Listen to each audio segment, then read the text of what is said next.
إله إلا الله وأشهد أن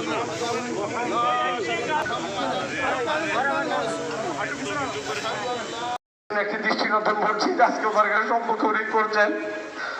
ওনার উদ্দেশ্য ছিল, ইচ্ছে ছিল এই মসজিদটিকে উদ্বোধন করে, রমজান মাসে একটা মিলাদ মাহফিল দিয়ে ওয়াজ আয়োজন করে উনি এটাকে উদ্বোধন করবেন। আজকে আমার কাকা উদ্বোধন করতে পারেন নাই। এই বিদায় লগ্নে আমি ওনার ছোট থেকে অদ্যাবধি ব্যবসায়িক ক্ষেত্রে, রাজনৈতিক ক্ষেত্রে, সামাজিক ক্ষেত্রে আপনাদের অনেকের সাথে উপভাষা করেছেন।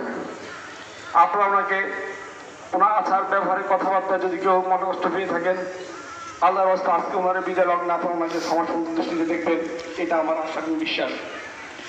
আমার এই চাচা 4টি রত্ন রেখে গিয়েছেন। আপনি ইতিমধ্যে দেখছেন 4 জনে আপনাদের সম্মুখে উপস্থিত। ইনশাল্লাহ উনি একজন গর্বিত পিতা এবং ওনার গর্বিত সন্তানদের ওনার রেখে গিয়েছেন। আমার কাকিও আছেন, আপনারা আমাদের জন্য দোয়া করবেন, আমাদের পরিবারের জন্য দোয়া করবেন। আমার কাকারা 7 ভাই ছিল, আজকে 5 জন বিদায় করছে। আজকে মাত্র 2 জন আমাদের মাঝে আছে।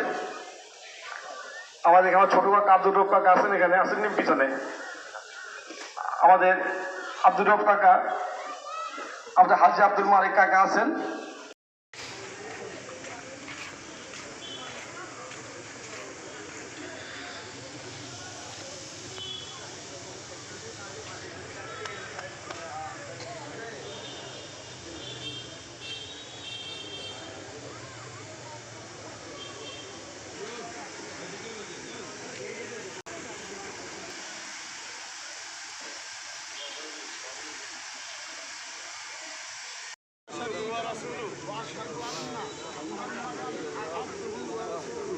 أشهد أن لا إله إلا الله وأشهد أن